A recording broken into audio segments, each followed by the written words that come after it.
Somebody, a viewer, thank you very much. I'm sorry, the name has gone out of my mind now. Sorry about that, but thank you so much for sending me the link. And basically, it's about Ghislaine Maxwell. She's reminiscing with her Jacques Rousseau episodes that this is what turned her onto the sea. She had a contract with Google, and if you're in with Google, you're one of them, because that's what that's about. But it's so hard when you hear her talk and what she's talking about. It's absolutely almost impossible for her to have wanted to have been with Epstein. He just would not have been her type at all. And what she's talking about doesn't relate to what she's been charged with. You know, when you hear what she's talking about, it's hard to believe all that happened. I wanted to add just a bit more information. She talked at the United Nations 12 times. 12 times, not once, 12.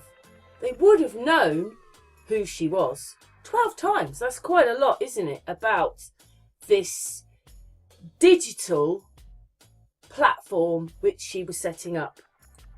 The only thing is, it goes globe, globe, globe, globe, globe, but she was with Google. Google is the globe. But she mentions that the Earth is covered in 71% water. If it was covered in 71% water, so that's nearly 3/4 of the place you live on, and water seeks its level, then I wouldn't say we were a globe, and anybody can work that one out. Go put water in a bath. What does it do? It doesn't cling to the bath in gravity. It seeks its level. And that's what the sea would do. Level. Anyway, also, she seems to have gone quite far with this project. You know, it's on Google+, Google, Twitter, other places. It obviously was a big thing. So what really happened to her? I cannot see. I mean, she's obviously quite an intelligent woman. Why would then she be linked with someone that was into paedophilia? I don't get it. I just don't get it. I don't get it at all. But, you know, to be in with Google and everything, you've got to be, if you're accepted by Google, do you see what I mean? She's obviously one of them. It's all obviously a game. It must be. Anyway, let's just listen to what she's talking about. But her understanding of the world a bit, even if she's got the globe a bit wrong, but she's understood things. Let's just see what you think of her actually talking, because they have such an opinion on her, don't they? They just have pictures of with her Epstein. They never really say what she's done. And so we just have this vision of this thing. And, it's into paedophilia. But I was wondering what your thoughts were after you've listened to this video. On the stage here, we have Ghislaine Maxwell, founder and president of the TerraMar Project, a nonprofit whose mission is to create a global ocean community to protect and promote sustainable development of the ocean. Ghislaine is easily one of the smartest, most fascinating people I've ever met. This is proven by the fact that she holds a bachelor's and master's degree from Oxford University, is a private helicopter pilot, a trained EMT, a qualified ROV, which I had to look up what that was, and a deep worker submarine pilot, in addition to being fluent in 4 languages. This is what I had written down before I realized that she spoke at the UN 9 times since the last time I saw her. So with that, I'd like to welcome Ghislaine Maxwell.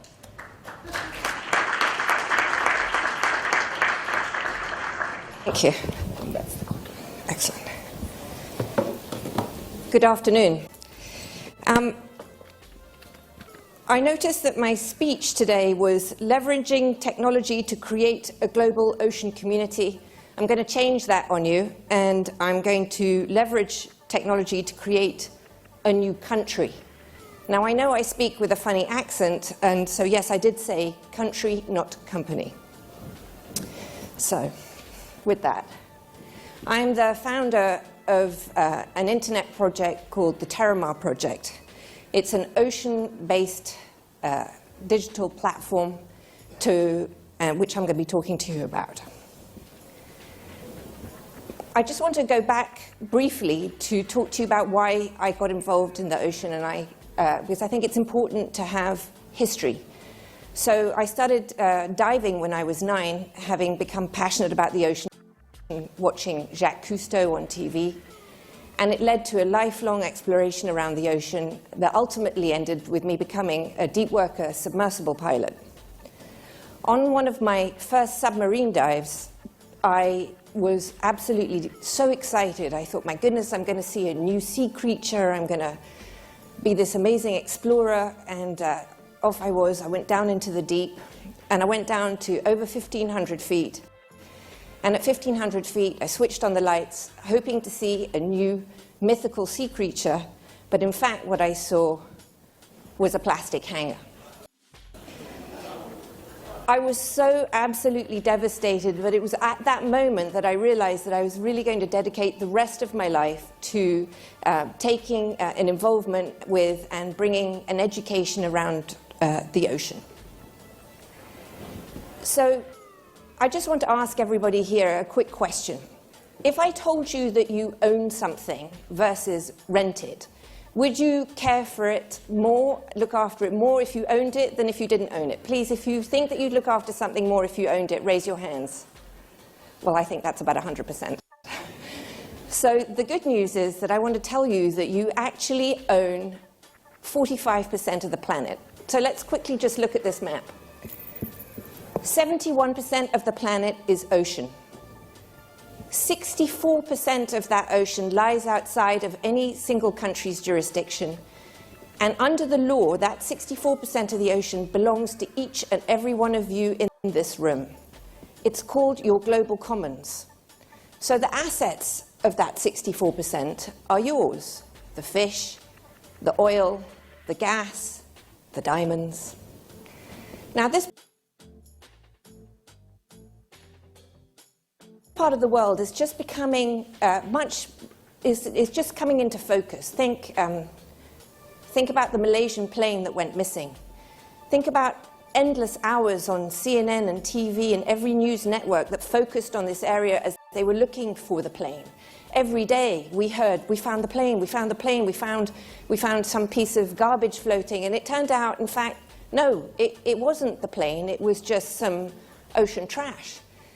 Today, if you open your newspapers, the front page of your newspapers are focused on clashes between China and the Philippines, and China and Thailand on ocean-related issues. So the ocean is the next frontier. It's the next big debate. It's the next big grab of space, of ocean space, if you will. America alone has about the size, 2.5 times the size of the Louisiana Purchase to be had through the continental shelf issues. Why is the ocean so important to us, outside of the fact that under there lie millions of dollars or billions of dollars of assets and the fish? I'd like you all to take a huge, deep breath. Inhale. Exhale. One more time. That second breath was created for you by the ocean. It also creates 98% of our rainfall, and it drives and controls all of our weather. So if it's unhealthy or is in trouble, we can understand that it has a net knock-on effect on how we live our lives today. We have also, it feeds also 16% of the global population on a daily basis. And I'm just going to pick 3 of the problems that face the ocean. One is overfishing, and you might think, why is that a problem? It's because if you take out the largest fishing net in the world today, the mouth of it alone can hold 12 Boeing 747s in its mouth.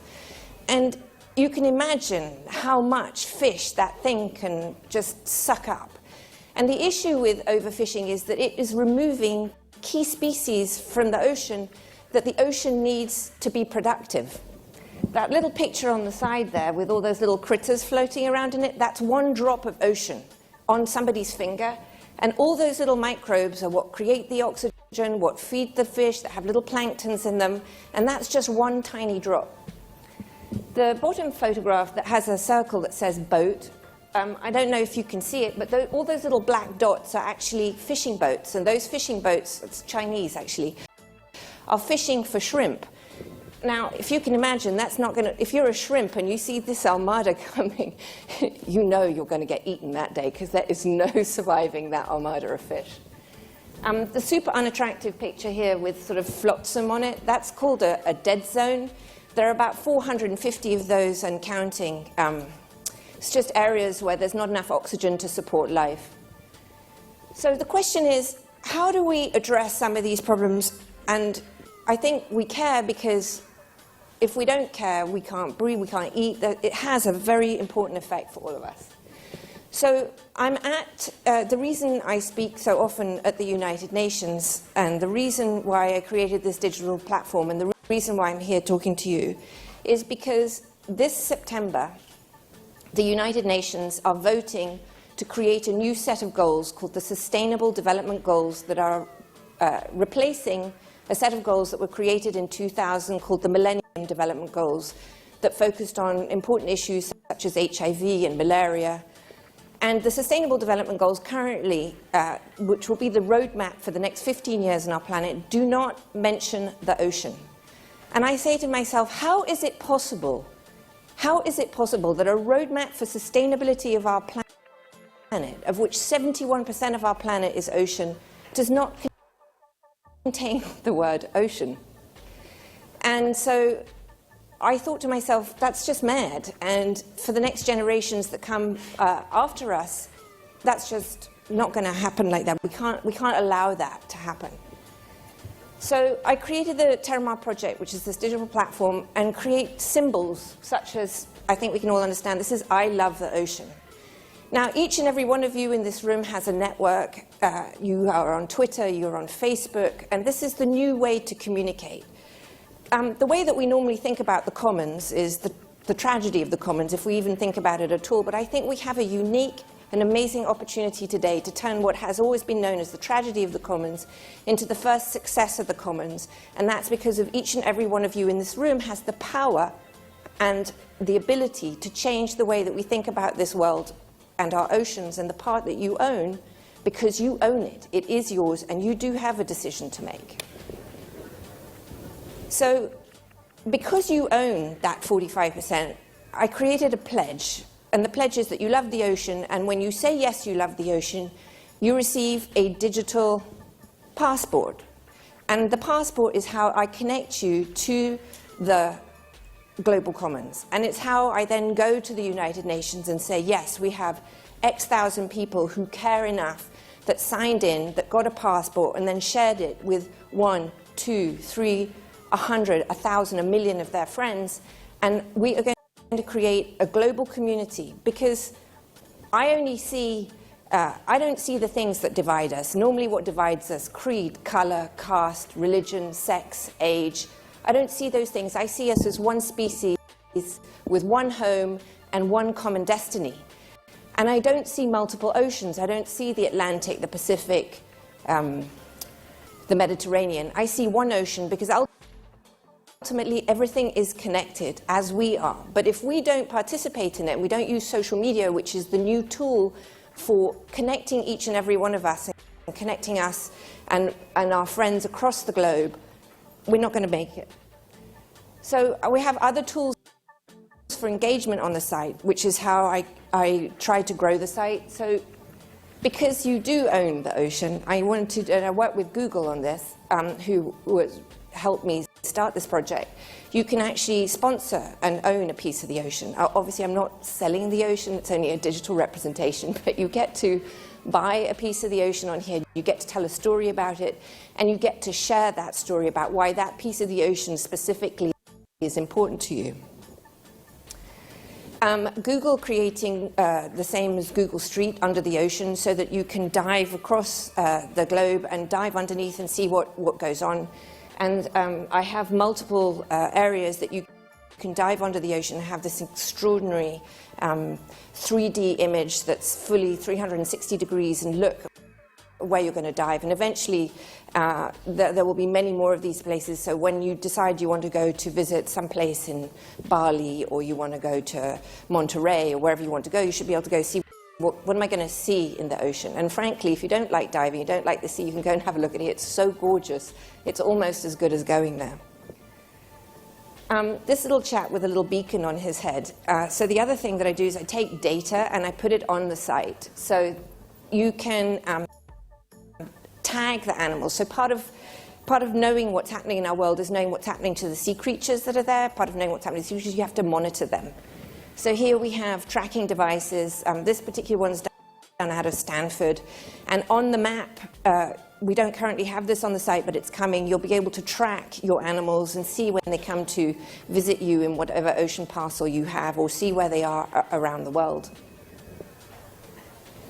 Of course, we're across every social media platform: Twitter, Facebook, Google+, Instagram, Pinterest, and each and all of those are both individual and collective. They all carry the same message, and the idea is to connect across multiple platforms to appeal to multiple age groups and to multiple personalities and populations. When I look at our analytics across all of our social media, I think the only country that we don't have a representation currently is North Korea. I'm working on it. We also have a daily digital newspaper called The Daily Catch, and we put that out every day with the top 5 or 6 stories from around the world, connecting all rivers, lakes, oceans, news, because at the end of the day, what's interesting about this is whatever you're going to drop on the floor today, whatever it is, be it the plastic bag or whatever, it will ultimately end up in your ocean, because it'll go to a landfill. That landfill will then leach into the water system. That water system will go into a river, and that river will discharge into the ocean. So we also have games that you can play. What sea creature are you? One of my friends was super disturbed because every time she played, she became a different creature. I said that was all her multiple personalities. Do try it.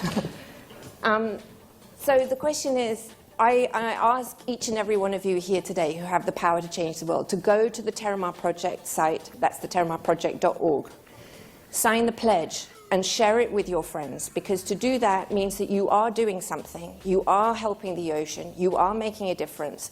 You are using the new tools of the social media platform that will make a change. I invite you all to do that, and I would just like to say thank you for your time, and I hope to see you on the site.